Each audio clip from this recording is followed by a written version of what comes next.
এই সবাই কেমন আছো? আশা করি অনেক ভালো আছো। তো আজকে যে তোমাদের একটা টপিক নিয়ে কথা বলবো, যে তুমি পারো না কোনো কিছু, আগে পড়াশোনা করো নাই।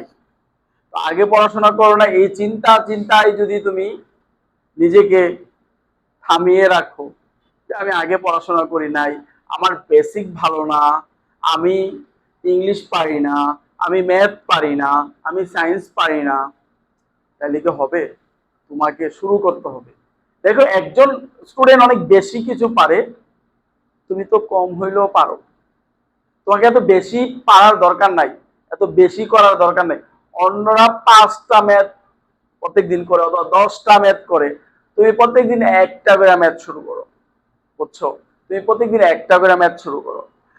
প্রত্যেকদিন তুমি নিজেকে আস্তে আস্তে করে আগে নাও। এখন তুমি যদি মনে করো যে আমি পারি না, সে ভালো পারে, সে তো ভালো পারবেই। সে আগে থেকেই ভালো পড়াশোনা করেছে, এই জন্য সে অনেক ভালো পারে। এখন তুমি আগে এত ভালো করে পড়াশোনা করো নাই, এই জন্য তুমি একটু কম পারো। তুমি একটু কম পারতেছো, তোমাকে একটু সময় একটু বেশি দিতে হবে, তোমাকে একটু পরিশ্রম বেশি করতে হবে, না হলে তো তুমি অনেক পিছিয়ে যাবা। এই জন্য আমি বলবো, শুরু করো, কম থেকেই শুরু করো, না হলে লাইফে তোমাকে পস্তাতে হবে।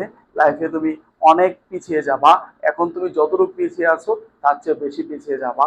তো তোমাকে পড়াশোনা করতে হবে, পরীক্ষা দিতে হবে। কথাটা বুঝতে পারছো আশা করি। তো শুরু করো, আগে শুরু করো। ধন্যবাদ সবাইকে।